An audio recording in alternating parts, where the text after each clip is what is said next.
आता मार्क्स वाढवण्यासाठी आपण शेवटच्या टप्प्यात परत सांगतो, लास्ट टप्प्यात काय करायला पाहिजे. तुम्हाला काय वाटतं सर मी अजून खूप वाचायला पाहिजे, अजून एखादं पुस्तक वाचतो सर, किंवा नवीन व्हॅलिडेशन करतो, करंट राहिलं, बजेट सर्वे राहिलं, अजून काही करतो, हे एक आहे. पण मला सांगा वेळ कमी असल्यामुळे तुम्हाला ही मर्यादा आहे का नाही? किती लेवल वाचणार, किती करणार? एक सब्जेक्ट आहे का तुम्हाला? 7 सब्जेक्ट आहेत, मॅथ रिजनिंगची प्रॅक्टिस करायची, करंटचा मोठा आवाका आहे. म्हणून आता शेवटच्या टप्प्यात जर मार्क वाढवायचे असेल तर ह्याच्यासाठी प्रयत्न कराच, हे सोडू नका लगेच सगळं बंद करणं. पण ह्याला काही लिमिटेशन्स आहेत. आता दुसरा एक मार्ग सांगतो, मला नाही वाटत महाराष्ट्रात कोणी ह्याच्यावर डिस्कस केला असेल. फर्स्ट टाइम तुम्हाला एक असा अँगल देतो, शेवटच्या टप्प्यात जर मार्क वाढवायचे असतील तर खूप जास्त वाचलं पाहिजे. याच्यापेक्षा तुम्ही परीक्षेत होणाऱ्या ज्या चुका आहेत ना, चुका कमी करा म्हणजे मार्क वाढतील. आय विल एक्सप्लेन यू हे कसं काय वर्कआउट होतं ते. फॉर एक्झाम्पल आता रिसेंट कुठलाही पेपर घ्या, त्याच्यामध्ये तुमचे किमान मी म्हणतो जास्त नाही 8 प्रश्न. बघा तुम्ही सांगा मला, कुठली एक्झाम पी दिल्यानंतर तुम्हाला एक फिलिंग येतं का सर स्कोर माझा कमी आलाय, पण पेपरवरून बाहेर आल्यानं कळतं की किमान हे 10 प्रश्न मला यायलाच पाहिजे होते सर.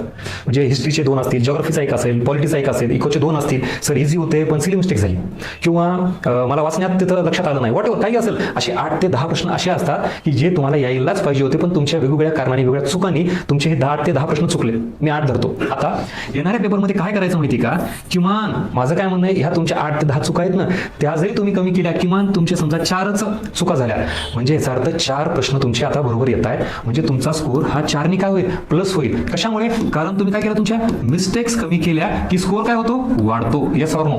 दुसरा अँगल कळाला का? म्हणून परत मी त्या 1 तासावर येतो. त्या 1 तासामध्ये पेपरमध्ये फक्त अभ्यास, कंटेंट ह्याच्यावर फोकस असतो. अशा कितीतरी गोष्टी आहेत की ज्याच्यामुळे स्कोर वाढू शकतो.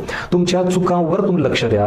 कुठं सिली मिस्टेक्स होती, कुठं वाचण्यात गडबड होती, किंवा एकाच प्रश्नात अडकून राहतोय का, स्पीड मेंटेन होत नाही, कंबाईनला लक्षात घ्या.